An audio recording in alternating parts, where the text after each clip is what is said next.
Still, the morning light flooded the agent's office as my husband smiled and told me the insurance form was just a form. As I held the pen without signing, I kept my face calm and let his impatience reveal itself instead. While the light washed over the desk, the door opened and a familiar perfume reached me before the voice did. The same light caught my wedding ring as my sister stepped inside and sat down like she belonged there. That's when she said she was his wife, and every quiet doubt I'd swallowed finally made sense. Still sitting there under that unforgiving light, I decided I wouldn't explain myself. I'd let the paperwork end it. Before we start, I'd love to hear where you're watching from. If you enjoy the story, please hit like, subscribe, and join our community. It really helps us grow. Morning light has a way of turning ordinary things into evidence. It came in hard through the kitchen window, bleaching the counters and making every smudge on the stainless steel faucet look deliberate. The air held that familiar mix of brewed coffee and lemon dish soap. Clean, sharp, almost managerial. Our house always looked composed in the mornings, like it knew how to behave even when I didn't. Dylan moved through the kitchen with effortless ownership. He didn't ask where things were. He opened a drawer, pulled out a pen without looking, and placed a neat stack of papers on the table in front of me, aligning the edges with care. "Just a simple insurance update," he said, smiling like he was doing me a favor. "I already spoke to the agent. I'm taking care of the adult stuff." The words sounded light, but they carried weight. Adult stuff. As if my role in our life stopped somewhere before decision-making began. The top page was covered in polite fonts and reassuring headings, the kind designed to keep people calm. Still, under the glare of the window, the form looked unnervingly precise, every line demanding something from me. I drew the papers closer and began to read. Slowly, carefully, the way I always did when my name was involved. I didn't get far. Dylan stepped closer, his presence filling the space behind my chair. 2 fingers landed on the page and tapped near the bottom, quick, impatient. "Monica," he said, not raising his voice, just sharpening it. "You always make everything complicated." The sentence flushed heat into my face before I could stop it. He said it loudly enough that the kitchen seemed to hear, loudly enough that if someone else had been there, they would have known exactly where I stood in this conversation. I kept my eyes on the paper, pretending the words hadn't stung, pretending I hadn't heard versions of them before, different topics, same message. Wanting clarity was my flaw. Hesitation was my defect. He leaned in closer, positioning himself just over my shoulder. Not touching me, but close enough that I could feel the warmth of his body, the faint scent of his cologne mixing with coffee. It felt strategic, like his nearness was meant to hurry my hand along. The pen rolled slightly under my fingers. I took a breath, forcing my voice to stay even. Why does it need to be signed today? For a beat, he didn't answer. Then, without moving away, he said, "Because I said so." The words dropped flat and heavy between us, authority disguised as simplicity.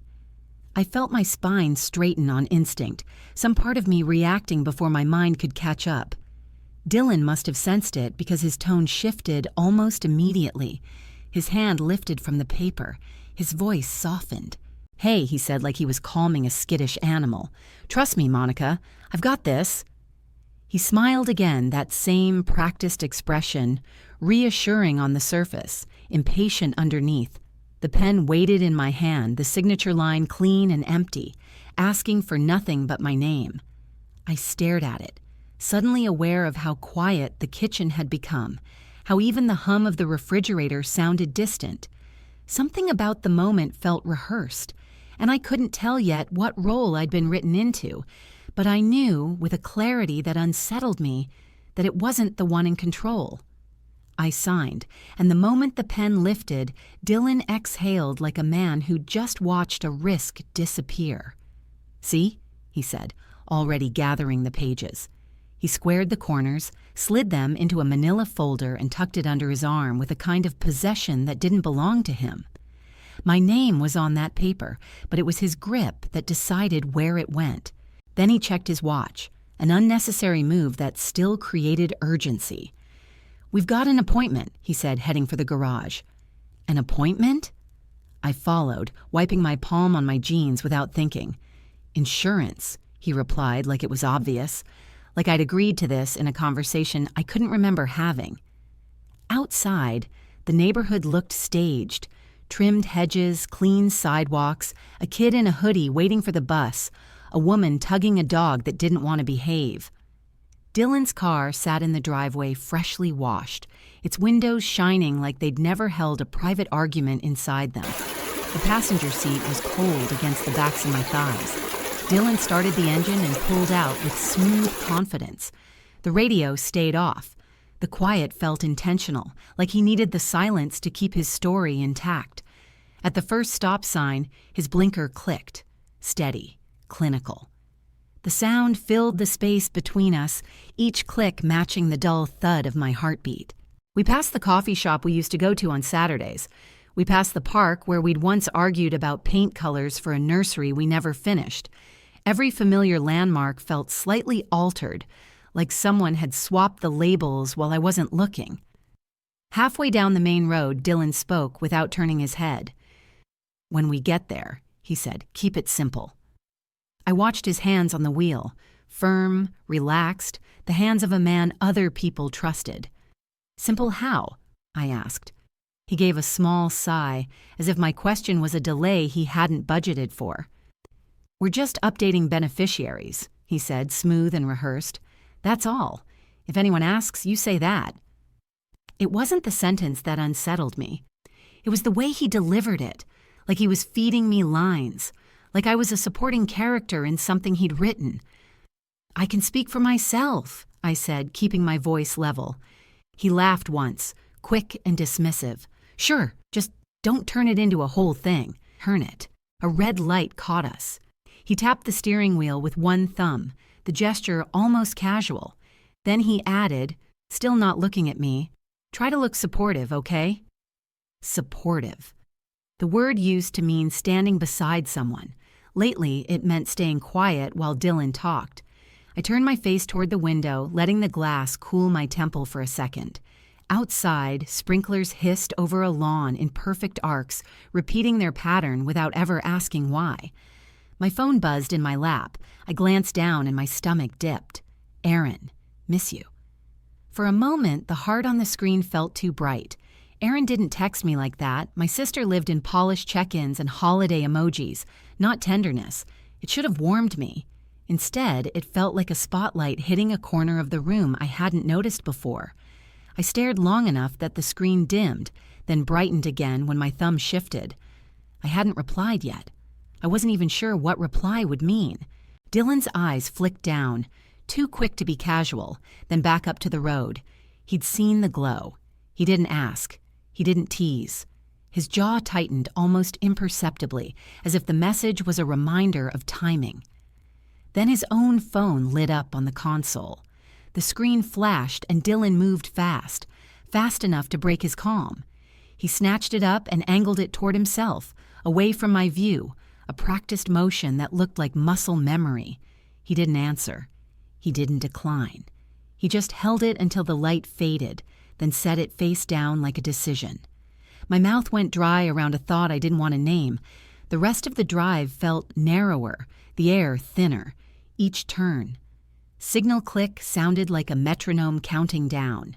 Dylan drove like he was following a route he'd memorized, not a place he'd chosen this morning. A beige office building came into view, tidy and forgettable, with a small sign near the entrance. Dylan slowed, turned in, and parked with precise ease. He killed the engine and turned to me, his smile returning. Smooth, reassuring, prepackaged. "Just follow my lead," he said, lifting the folder. "This will be quick." He got out first, already walking toward the glass door before I'd even unbuckled. I stayed seated for one extra breath, my phone still showing Aaron's message, Dylan's phone face down like a secret. Then I looked at the building ahead, its reflective entrance showing Dylan's back and faintly my own face behind him, and a cold certainty settled in. Whatever waited inside had been arranged without me, and I was about to walk into it anyway. The smell met me before anything else. Warm toner, recycled air, and peppermint gum fighting for dominance. It was the scent of paperwork pretending to be pleasant. Fluorescent lights buzzed overhead, flattening color and depth, turning every face into a version of itself that looked faintly guilty, like we'd all arrived with something to hide. The waiting room was small, arranged with intention. Chairs lined the walls in neat obedience. A fake plant tried and failed to soften the corner. Framed posters promised security and peace of mind, smiling families frozen mid-laugh. None of them looked like anyone I knew. Dylan walked ahead of me, posture easy, steps confident. He didn't glance back to see if I was following. He already knew I would. The folder stayed tucked under his arm, held close, as if it were an extension of his body. At the front desk, he said his name without hesitation. "Dylan Harper. We have an appointment." The receptionist smiled and nodded, fingers moving across her keyboard. "Mr. Feldman will be right with you." Dylan didn't sit immediately. He stood near the counter, scanning the room, comfortable in a way that made me feel like a guest in my own life. I chose a chair along the wall, the fabric rough under my fingertips. Sitting felt safer than hovering. A door down the hall opened. A man stepped out holding a slim file, glasses perched low on his nose, tie loosened just enough to signal approachability. "Dylan," he said warmly, smiling wide. "Good to see you." The familiarity landed heavy. Dylan's face lit up, relief flickering across his expression. "Mr. Feldman," Dylan replied. "Thanks for fitting us in." So they'd spoken. More than once. The realization didn't shock me. It settled, quiet and certain, into my chest. Mr. Feldman's eyes shifted to me. He paused just briefly, like he was checking an internal note that didn't quite align. "And you are?" he asked. I stood. "Monica," I said. "His wife." That half second again. A hesitation so small it could be denied, but real enough to feel. "Of course," he said, correcting himself more than reassuring me. Dylan stepped in smoothly. "We're just updating a few things," he said. "Nothing complicated." Mr. Feldman gestured for us to follow him. The hallway felt narrow, the light unforgiving. We passed a copier humming softly, stacks of clean paper waiting to be claimed. Inside his office, the air was cooler. Mr. Feldman sat behind his desk. Dylan took the chair beside mine, close enough that his knee brushed my leg, the contact deliberate. Mr. Feldman opened the file. "So, beneficiary updates, possibly coverage adjustments?" "Yes," Dylan said quickly. "Just minor changes." Mr. Feldman turned to me. "Monica, do you—" "I was going to ask," I began. "We've already talked it through," Dylan said, overlapping my words with practiced ease. "We're aligned." Mr. Feldman's pen hovered. He looked at me again, something cautious entering his expression. "All right," he said. "I'll just need spousal verification documents for the update." The phrase sounded harmless until it wasn't. Dylan didn't miss a beat. "She has it," he said, smiling. My stomach dropped. "I don't—" His hand touched the edge of my chair, light but firm, a warning disguised as reassurance. Mr. Feldman looked at me, waiting. The room felt suddenly smaller, every surface too clean, too bright. I realized then that I hadn't come to clarify anything. I'd come to perform, and the script had already been written. The knock came softly, almost apologetic.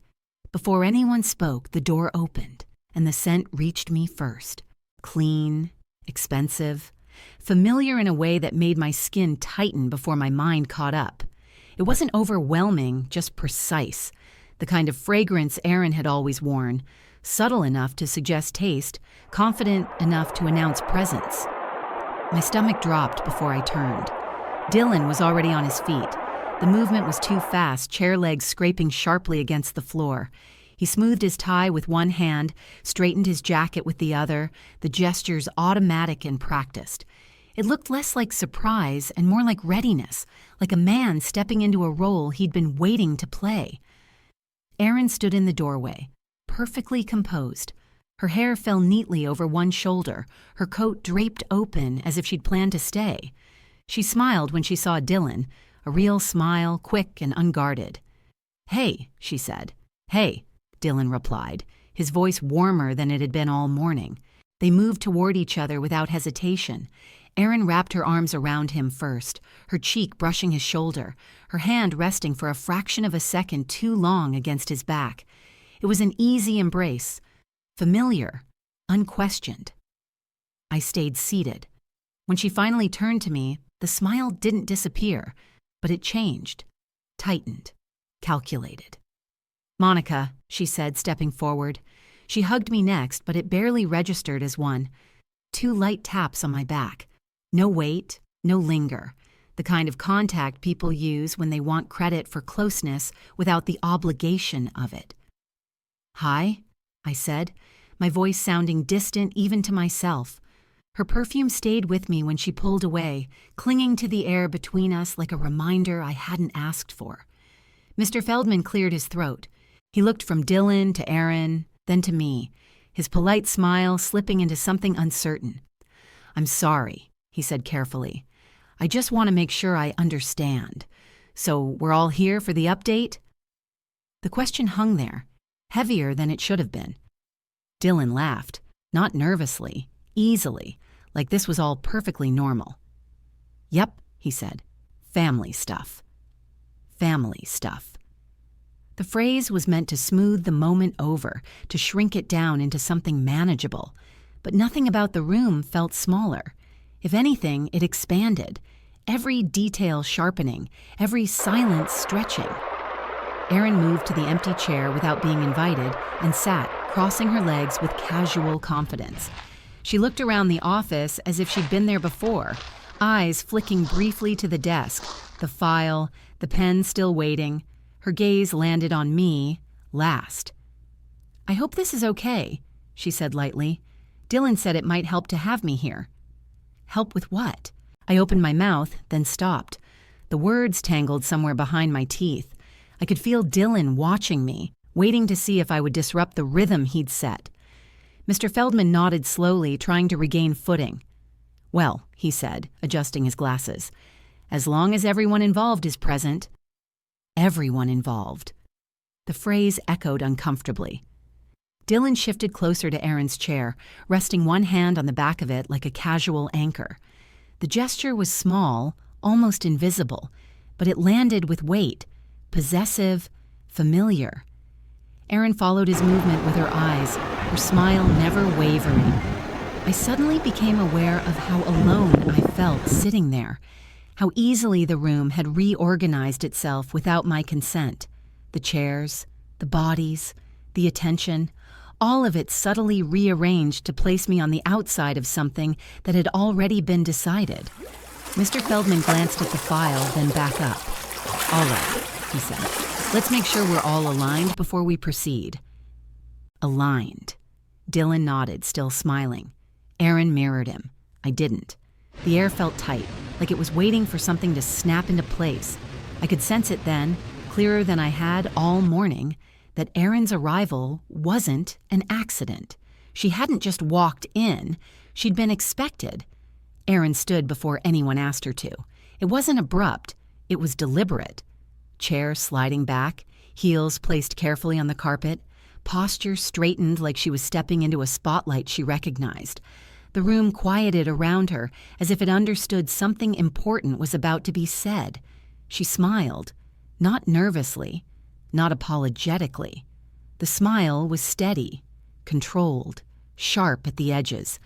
"I'm his wife," she said. The words landed clean and final, calm as a knife.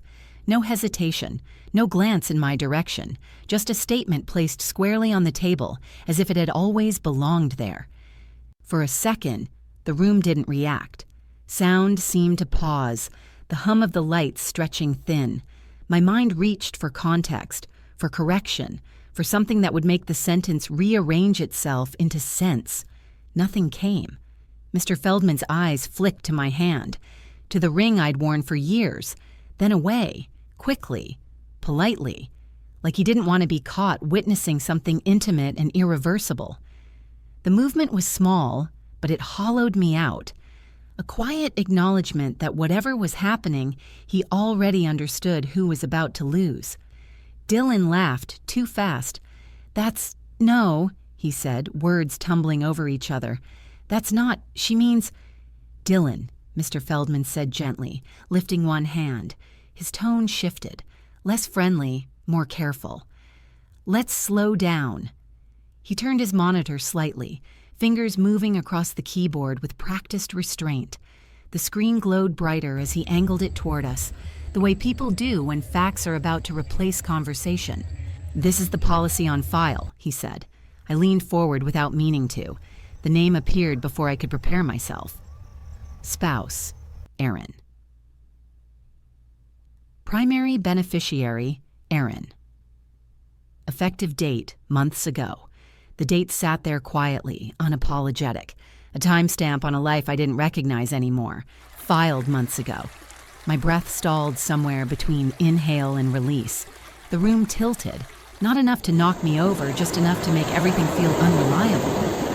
That's a clerical thing, Dylan said quickly, already waving one hand as if he could erase the screen by motion alone. It was temporary, just for processing.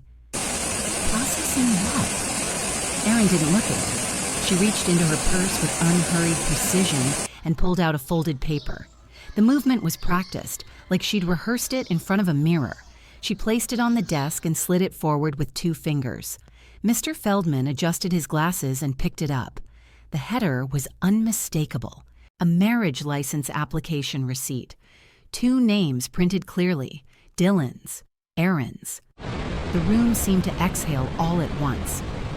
I didn't think we'd need to bring that up yet, Dylan said, his voice shifting into persuasion, into damage control. It was just for the policy approval. They needed documentation, that's all. He said it like fraud was a workaround, like rules were obstacles meant to be handled quietly by people smart enough to know better. My throat went dry. I looked at Erin then, not searching her face for guilt, but certainty. And I found it. She wasn't improvising. She wasn't confused. She stood there grounded, as if this truth had already settled into her bones. Mr. Feldman placed the paper down slowly. Dylan, he said, choosing his words with care. You understand, this creates a serious discrepancy. Dylan nodded too quickly. I know how it looks, but nothing was finalized. It was administrative. Administrative. The word echoed in my head, absurd and hollow, as if marriages could be drafted and discarded like memos. I finally found my voice, though it didn't sound like mine. When? I asked. Were you planning to tell me? Dylan turned toward me, his expression tightening, calculation flashing just beneath the surface.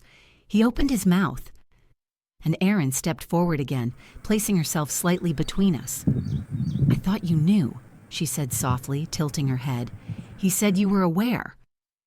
Aware of what? That my life had been edited without my consent? That my role had been reassigned while I was still showing up every day? The air felt thin, brittle. Mr. Feldman's office no longer felt neutral. It felt like a witness. And in that moment, as Dylan looked from Erin to me, scrambling for language that could glue this back together, I realized something terrifyingly clear. This wasn't a mistake waiting to be fixed. It was a structure. And I was the only one standing in it without a copy of the plans. Dylan recovered faster than I expected. His face rearranged itself into something softer, calmer, like he was switching masks mid-performance. He let out a small laugh, controlled, almost affectionate, and shook his head as if the room had collectively misunderstood a joke. This is getting twisted, he said, palms open. Erin misunderstood what I meant. He said it gently, like he was protecting me from confusion, like the problem wasn't what I'd just seen, but how I was reacting to it. I felt the familiar shift, the ground moving under my feet while he stayed perfectly balanced. You're spiraling, he added, glancing at Mr. Feldman, then back at me. This isn't what you think it is. Spiraling. As if reality were something I'd slipped on, not something he'd constructed. as if the screen, the document, the dates were impressions instead of facts. Erin stepped closer to him, close enough that their shoulders nearly touched. She didn't look at me at first. She watched Dylan reading him, syncing her timing to his. Then she turned. Her expression softened into concern, carefully chosen. "You're always emotional, Monica," she said quietly. The words landed with surgical accuracy. It was Dylan's tone, his phrasing, the same cadence he used at home when he wanted to end a conversation without answering it. Hearing it from her mouth did something sharp and disorienting inside me, like realizing two people had been sharing a script behind my back. Mr. Feldman shifted in his chair. He didn't interrupt, but the friendly neutrality was gone now. His eyes moved between us with a professional caution, like he was watching something tip from personal into procedural. "This policy," Dylan continued, warming to his argument, "was for the family, for security. I was thinking ahead." "For whose family?" I asked. He didn't answer directly. Instead, he leaned into a different accusation. "And now you're trying to blow it up. You're turning this into a scene. You're going to destroy our stability over paperwork." Paperwork. The word felt obscene in his mouth. I looked at Erin again. She stood there, composed, arms relaxed at her sides, watching me the way people watch storms from indoors, interested, untouched. I felt strangely calm then, not numb, focused. I asked one question, only one. "When did you marry her?" The room held its breath. Dylan's mouth opened. Nothing came out. The silence stretched just long enough to become an answer, long enough that no explanation could reach it in time. Mr. Feldman cleared his throat. "I think," he said carefully, "we need to pause this meeting." No one argued. Dylan gathered the folder again, movements tight now, jaw set. Erin picked up her purse, eyes down, lips pressed together like she'd done her part. No one looked at me as we left the office, as if eye contact might acknowledge something irreversible. In the hallway, Dylan touched my arm. "We'll talk at home," he said, "once you've calmed down." I pulled away. The parking lot felt too bright, too open. Dylan walked ahead with Erin, their steps aligned, their heads bent slightly toward each other. They didn't invite me to the car. They didn't need to. I drove myself. My hands shook on the steering wheel, the tremor traveling up my arms, into my chest. Traffic lights blurred. The road felt unfamiliar, like I'd taken a wrong exit into someone else's neighborhood. At a stoplight, I noticed my reflection in the rearview mirror. I looked intact. No visible damage. Just a woman driving alone through her own life, suddenly without a map. The house came into view, unchanged. Same driveway, same door. But as I pulled in, a thought settled heavy and undeniable. I hadn't just been lied to. I'd been replaced, quietly, carefully, while I was still standing in the frame. The folder felt wrong the moment I touched it. It wasn't heavy enough. It wasn't thick with the weight of decisions, consequences. It was too light, like the contents had been intentionally thinned, picked over, and stripped down. I opened it slowly. Inside were benefit change forms, a beneficiary update, and a scanned signature that looked like mine. Except it wasn't. The signature was close, but not quite right. The letters weren't smooth, the loops were uneven, and the final flourish was too rushed. It was my name, but someone had copied it poorly. An imitation, not an authentic act of me. Dylan had always joked that my handwriting was messy. It was a joke, like many of his others. But now, seeing this forged signature, I felt a strange, bitter twist of irony. He'd used my messy handwriting as an excuse to erase me, one stroke at a time. I flipped the page, scanning the rest of the documents. Another printout from the benefits portal caught my eye. I blinked, my heart stalling. Dependent spouse, Erin. It was dated weeks ago. The words blurred for a moment as I focused on the date. I had seen it before, months ago, before this even became real, weeks ago. How could this have been happening for so long? How could they have done this, gone through the motions without me even knowing? The room felt colder as I sat back, the documents now spread out like evidence on my kitchen table. I tried to breathe, but it felt forced. I needed to get it together, but I wasn't sure how. The door creaked behind me. I didn't need to look up to know it was Holly. She came in quietly, settled across from me without asking, her presence immediate and unspoken. "Don't panic," she said softly, her voice grounding me even as my head spun. I looked up at her, but the words didn't come. I was a tangle of thoughts, and none of them had a clear path to the surface. Panic seemed inevitable. "You don't need to panic," she repeated, more firmly this time. "You need a plan. This is bigger than just a fight. This is your life, and right now you need to take a step back and think." The sharpness in her voice pulled me from the fog of confusion, and I nodded slowly. She was right. I couldn't let myself spiral. I had to think, to act, not just react. Holly glanced down at the folder, scanning through the documents with steady hands. She didn't flinch, didn't even blink when she reached the forged signature or the entry for Aaron as the dependent spouse. She just kept reading. Her silence an anchor in the storm I felt rising in me. After a moment, she set the papers down. "We start by documenting everything," she said, her tone level. "Photograph everything. Email copies to yourself. Write a timeline. I'm here with you, but you need to be prepared to move on your own if you have to." I felt a knot in my chest loosen, but the panic hadn't fully dissipated. There was no magical answer, no undoing this. I was staring at the pieces of my life laid out in front of me, pieces I hadn't been given the chance to see, much less touch. My phone buzzed from the other room. I didn't answer it. I stayed still, feeling the weight of the documents, the weight of what had been taken from me and what I was now going to fight for. I photographed everything. The forms, the printout with Aaron's name, the fake signature, everything. It felt almost ritualistic, as if I was preparing for something bigger than just filing papers. I emailed copies to myself, then started writing a timeline, my fingers trembling as I typed out the events as they had unfolded. His words, her words, the dates, the evidence. My hand shook with each line, but the motion felt grounding. The reality was cold, but it was mine to face. The storm inside me hadn't passed, but I wasn't alone in it. I would find a way out, and I would do it on my terms. I looked up at Holly, who hadn't moved, her presence steady. I nodded, the smallest of movements, but it was enough. "This isn't over," I whispered to no one in particular, and for the first time in days, I believed it. Her office smelled like black coffee and paper, sharp, organized. The air held a quiet calm, and for a moment it helped.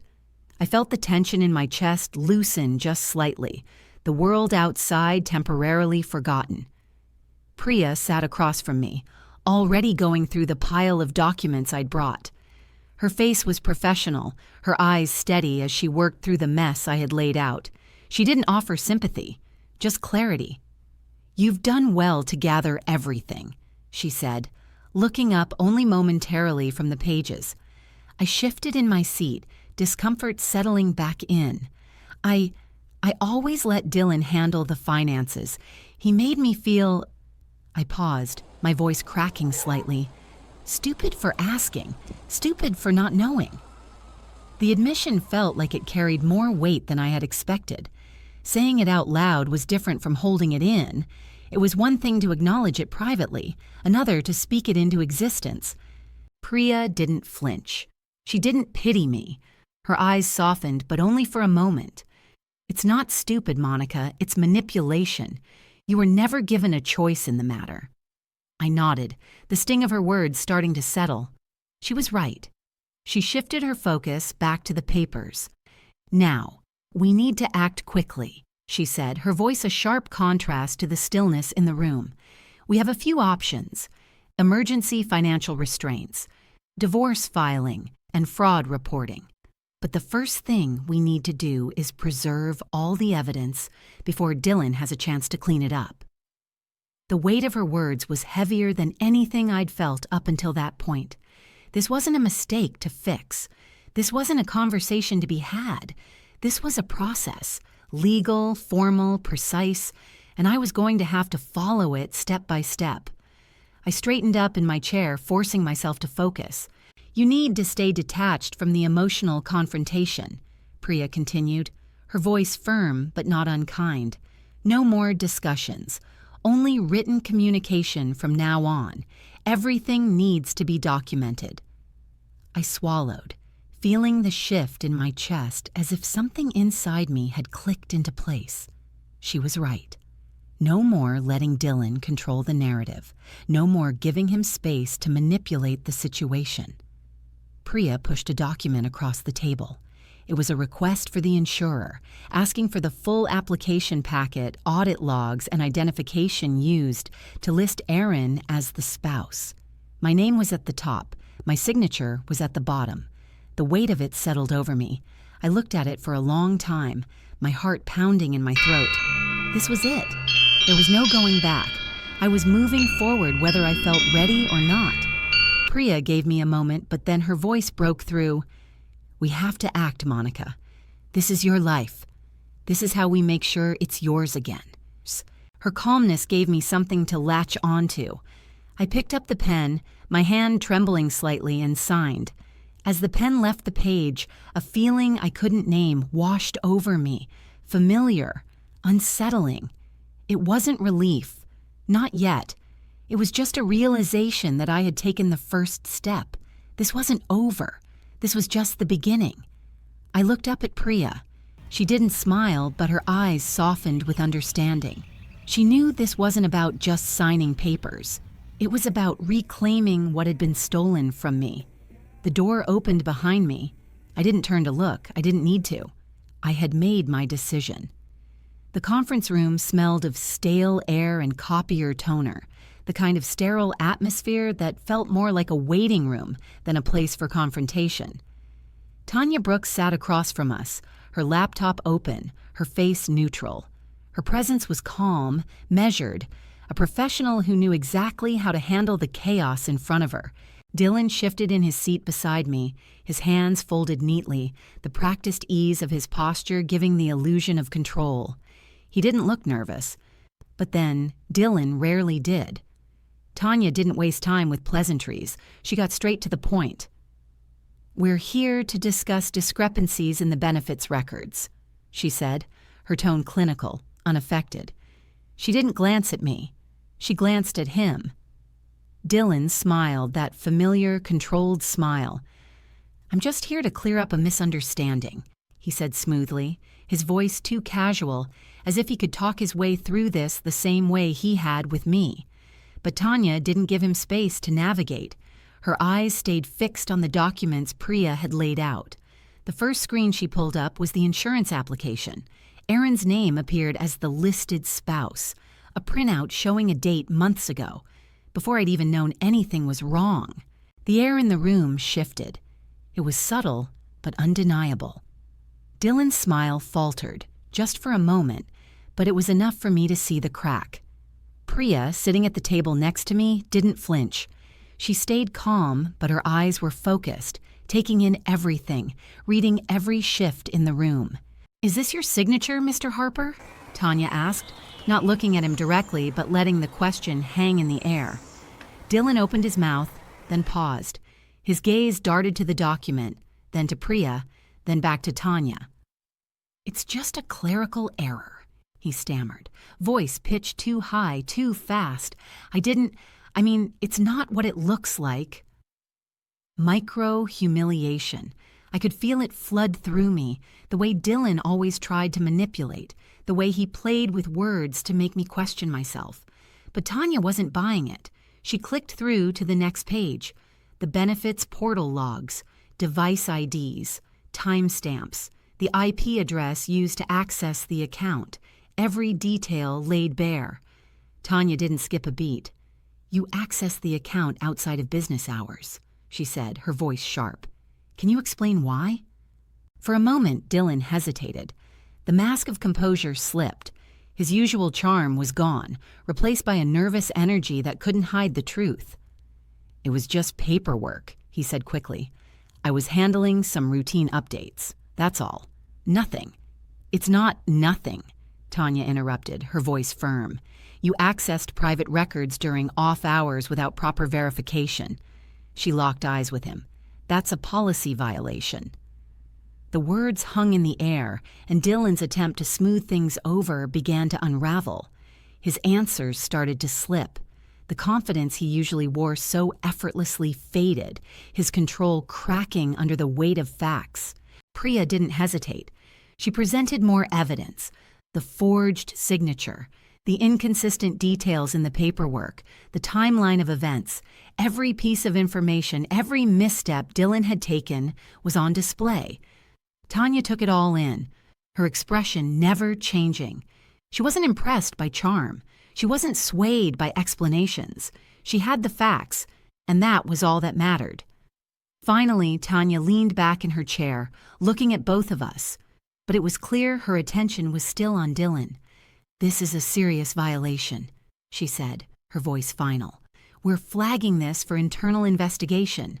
Further changes to your benefits are frozen until the investigation is complete." I felt a strange stillness in the room. Dylan opened his mouth to argue, but the words never came. For the first time in what felt like forever, I could see the cracks in the man I had trusted, the man who had controlled everything. Tanya stood, gathering the documents, her movements smooth, efficient. She didn't look at us as she headed to the door. "We'll be in touch once the investigation is complete," she said. I sat still, the weight of the moment sinking in. For so long, I had lived in the shadow of Dylan's manipulation, but in that room, with the evidence laid bare, I saw something I hadn't seen in years: my power. Dylan stood to follow Tanya but paused at the door. "Monica, we'll talk at home," he said, but his voice lacked its usual conviction. I didn't respond. I couldn't. I didn't need to. I was already done. The bank office smelled of carpet shampoo and cold air conditioning, clinical and impersonal. The fluorescent lights flickered overhead, casting an artificial glow over the sterile space. My hands shook as I clutched the pen, trying to steady myself. I wasn't sure what to expect here, but I knew that what I'd found in the last few days was only the beginning. The teller, a young woman with a neutral expression, greeted me as I approached the counter. She scanned my ID without a word, then glanced at the folder I handed her. "How can I assist you today?" Her voice was polite, but the hesitation was evident. "I need to inquire about some recent changes to my accounts," I said, trying to keep my voice even. She looked at me for a moment before asking, "Has your husband authorized you to inquire about this?" Her words felt like a slight, a reminder of the way Dylan had always been the one in charge. Before I could respond, a voice interrupted. Ms. Patel, the branch manager, stepped forward. She was in her mid-50s, sharp-eyed and assertive, and her presence immediately commanded the space. "Let me see that," she said to the teller, taking my ID and glancing at it. "It's fine. She doesn't need authorization for these kinds of inquiries." The teller backed away quickly, and Ms. Patel turned her attention to me. "How can I help you?" she asked, her voice steady. "I need to see the changes made to my accounts," I said, holding my breath. "There's been unauthorized activity." Ms. Patel nodded without hesitation and turned to the computer. As the screen loaded, my heart pounded. She pulled up my account details and started clicking through the pages, her expression unreadable. "Let's see what we're dealing with," she muttered, almost to herself. I watched as her fingers moved over the keyboard, pulling up transaction logs, account changes, and access records. I could feel the air between us thicken, each new click of the mouse adding another layer to the weight of the situation. "Here," she said, pointing to the screen. "This is an attempt to add an authorized user." She clicked again. "It's Aaron, isn't it?" I nodded, unable to speak. The evidence was clear now. Erin's name was on the account. Her access had been granted without my knowledge, without my consent. My heart sank further as Ms. Patel continued to scroll through the records. "There's also an address change here," she said, her tone calm but pointed, "and a request for a new debit card." I clenched my fists, trying to steady myself. I didn't make those changes, I said, barely above a whisper. Ms. Patel didn't respond immediately. She continued scrolling, her eyes narrowing slightly as more information appeared. Finally, she stopped. There's a pending request for a line of credit for home improvements. It's linked to your name and your address. The words hit me like a punch to the stomach. I hadn't known. I hadn't even suspected. A line of credit, using my identity, my address. It felt like a violation I could barely comprehend. My pulse raced, and I felt the flood of panic rise in my chest. What do I do? I asked, barely able to make the words form. Ms. Patel looked up at me, her gaze steady. I'm going to freeze your accounts immediately. We'll block any further changes, and I'll open an internal case for fraud. She paused, looking back at the screen. You need to initiate credit freezes with the bureaus as well. I nodded, trying to focus on what she was saying, but my thoughts were racing. Thank you, I managed to say, my voice shaky. Don't worry, she said, a quiet reassurance in her tone. We'll handle it from here. She went through the process of freezing my accounts, each click of the mouse another step toward securing my identity, my life. But nothing about it felt like relief. The damage had been done, and I couldn't go back. As I left the bank, the cool air hit me, and I realized I hadn't exhaled properly in what felt like hours. My body felt like it was still holding its breath, waiting for something, anything, to make sense of the mess I'd uncovered. I was no longer just a woman wronged. I was a woman preparing to fight back. But I wasn't sure where the fight would take me. I only knew one thing for certain now. I couldn't trust anything, not even the ground beneath my feet. But I would find a way to make it right, step by painful step. The door clicked shut behind me, the familiar weight of the house pressing down as I stepped into the dim light of the hallway. The space seemed suddenly smaller, as if the walls were closing in on me. Dylan was already sitting on the couch, his posture perfect, hands folded neatly in his lap as if nothing had changed. He looked up as I entered, and the softness in his voice was almost disarming. "Monica," he said, his tone low as though trying to calm a storm he'd created. "We need to talk." I stood by the door, feeling the tension coil tighter in my chest. The same familiar routine, his soft voice, the placating words.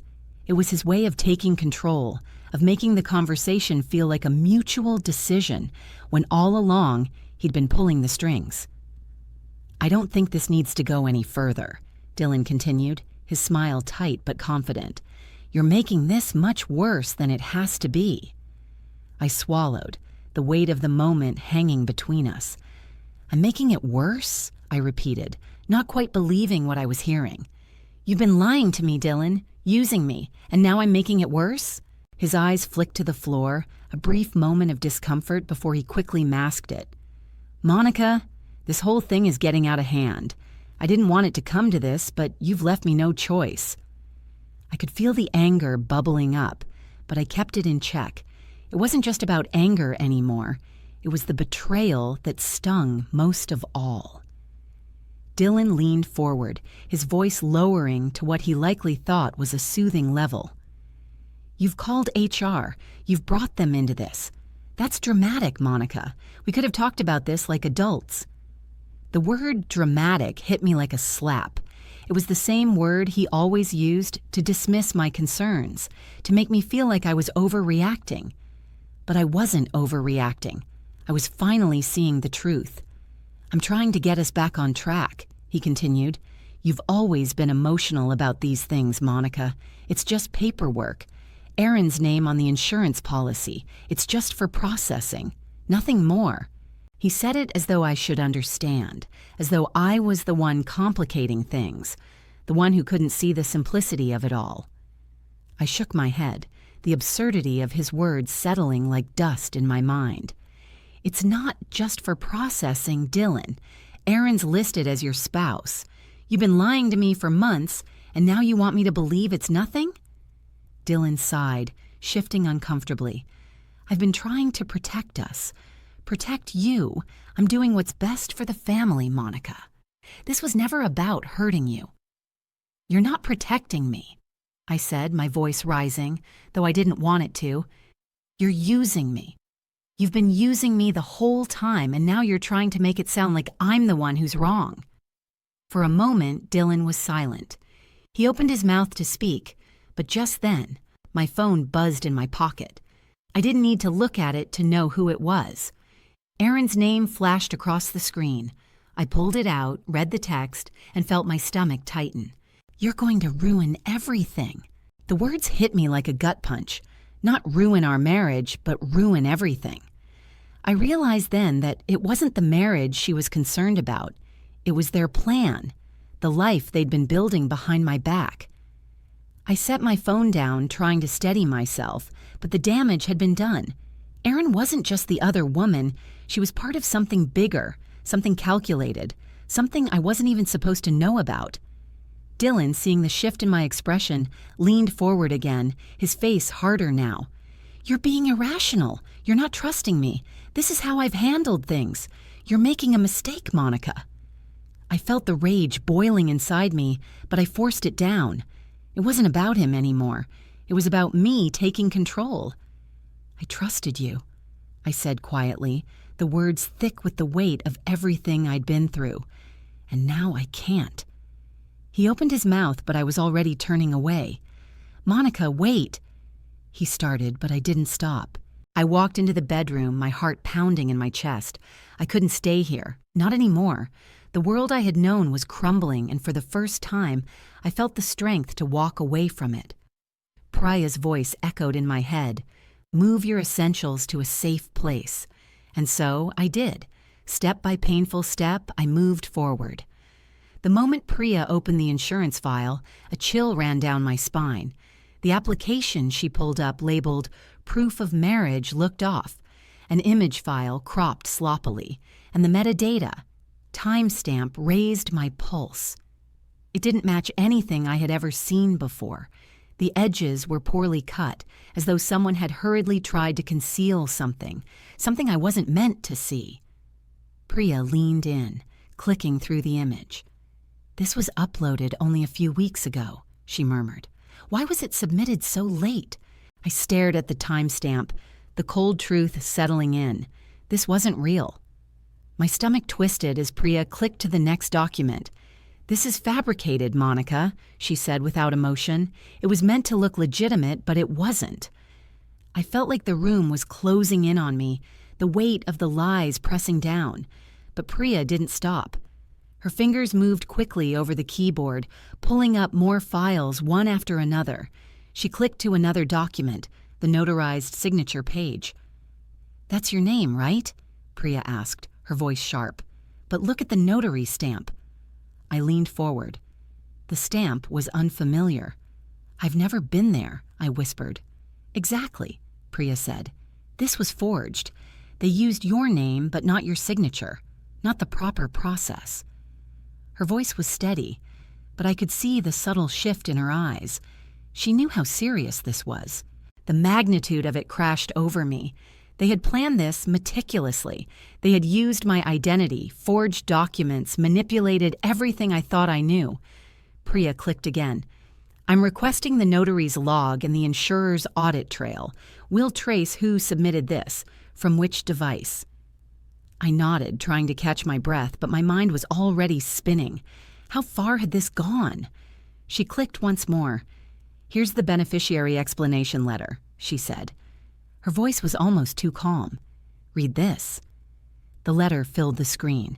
It was written in Dylan's voice, polished, full of carefully chosen words meant to manipulate the insurer's perception of family stability. Every sentence was a carefully placed brick in the lie he had built. It wasn't just a mistake, it was a performance.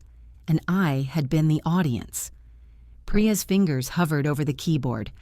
This is a classic case of misrepresentation, and the insurer's compliance team has flagged it as possible fraud. Fraud. The word hit like a slap, sharp and unrelenting. This wasn't an accident, it wasn't an isolated incident. It was planned, all of it. I sat back, my head spinning.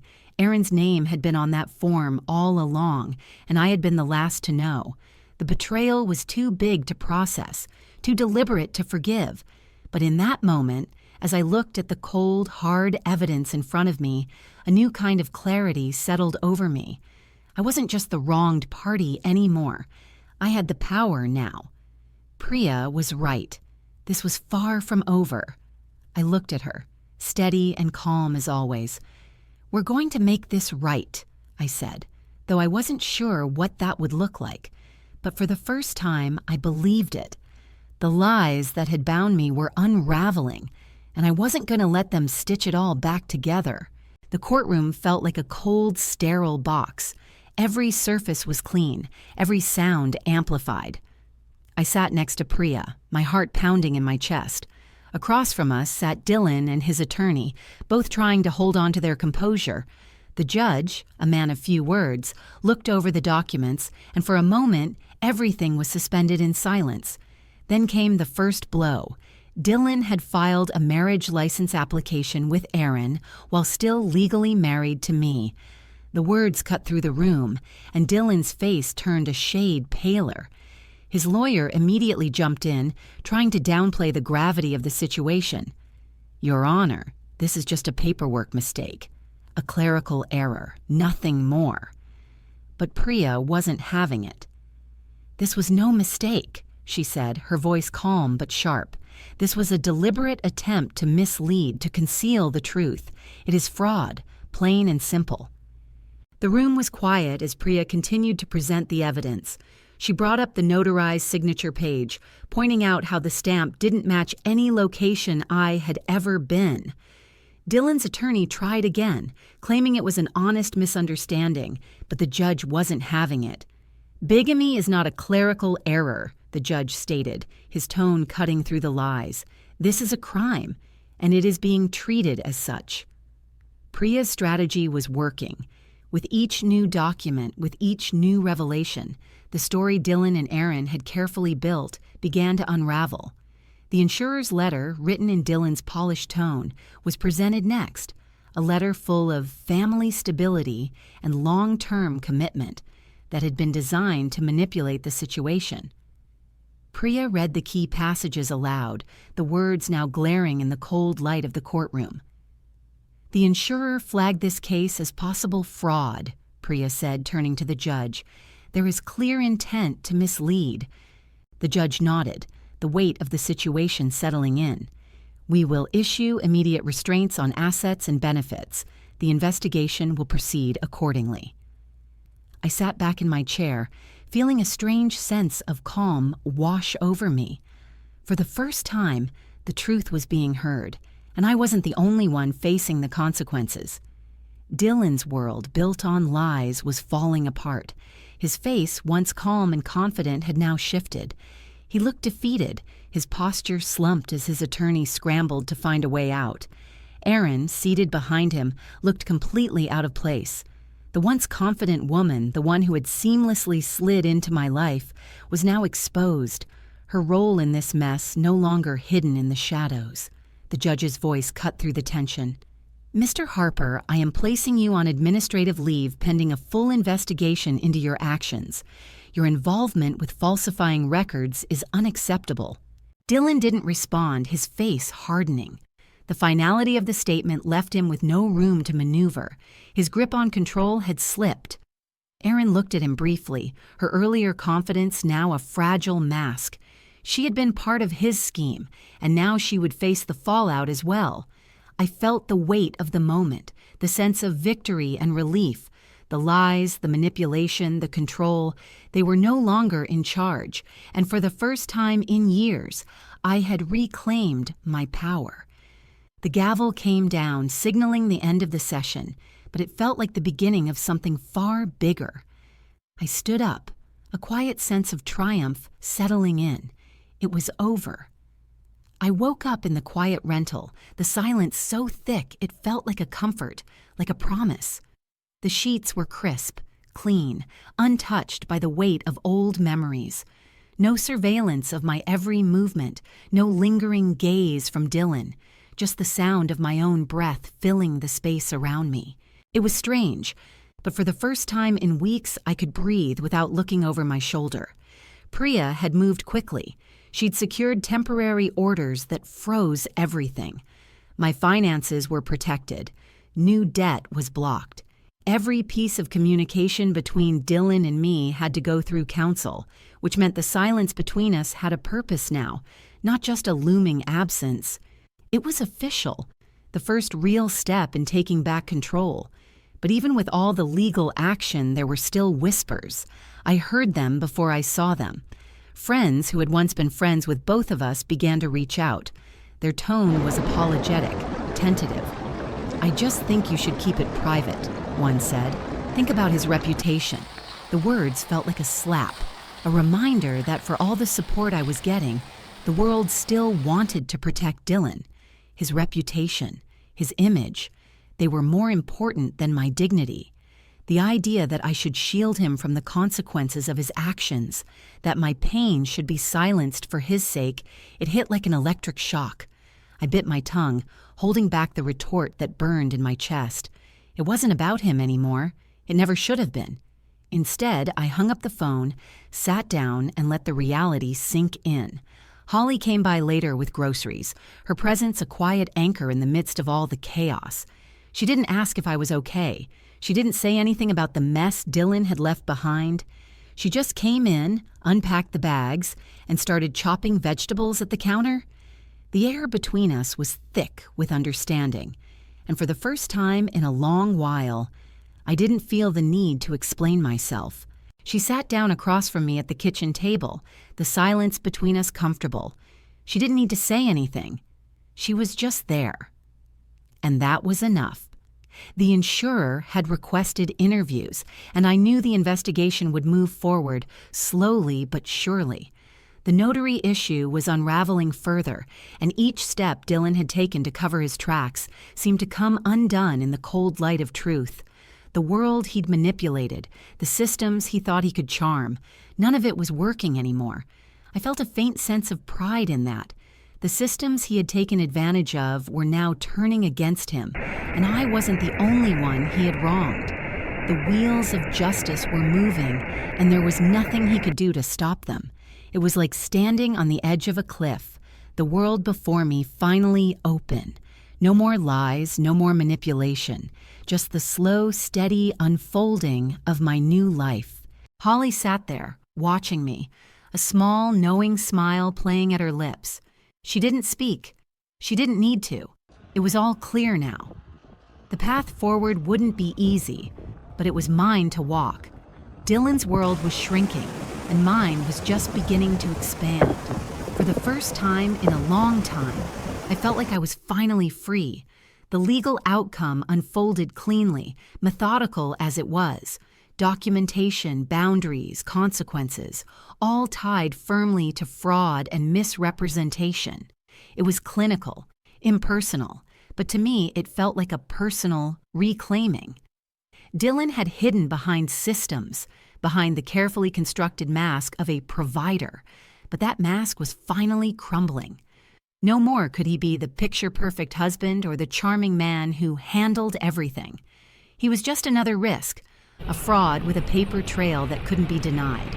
As I sat in the final meeting with Priya, I felt the weight of it all shift. The paperwork, the affidavits, the signatures, it all came down to one simple truth. They had underestimated me. All those years of being told to just sign, of feeling dismissed every time I asked for clarity. It was no longer a weight I carried. I'd given them power over me, allowed my questions to be seen as flaws, my doubts as weaknesses. But now, in the quiet aftermath of everything falling apart, I could finally feel the reclaiming of my voice. The memory of his voice, so condescending, came back. "It's just a form, Monica. Don't embarrass me." It had always been about control. Every little thing was a test of how easily I'd submit, how willingly I'd hand over pieces of my life. But as I sat there with Priya beside me, every just sign from Dylan felt like a ghost I could finally lay to rest. The manipulation he had woven around me felt smaller now. insignificant in the face of the truth. Dylan's charm, his false assurance that he was the one who had everything figured out, it had evaporated. His calculated moves with HR and the insurer, his deliberate falsification of records, it was all laid bare. And now, the very systems he had used to control me were flipping the script. HR had placed him on leave. The insurer had frozen his policies. Every step he took to secure his own life at the expense of mine had crumbled under the weight of truth and consequences. I thought of Erin, her role in all this. She had entered my life quietly through secrecy, through paperwork, and now, just as quietly, she was fading out. Her presence in my world had always felt like a shadow, something that lurked but never fully revealed itself. She was no longer the woman hidden behind Dylan's false assurances. She was just another part of the story, the chapter I was closing now. Her disappearance was as quiet as her entrance, swept away by the same system that had been used to erase me. But what felt like closure wasn't the end. I understood now with a sharp clarity that the insurance form hadn't been simple at all. It had never been about just updating beneficiaries or adjusting a policy. It had been a test of how easily I could surrender, how easily I could become invisible in my own life. And I had passed that test in the only way that mattered, by refusing to sign away my identity any longer. When I walked out of the final meeting, with everything sorted, everything in its place, I didn't feel like a wife losing a husband. I felt like a woman taking her life back, one signature at a time, from the people who thought they could wear it. I wasn't just moving on. I was reclaiming what was always mine,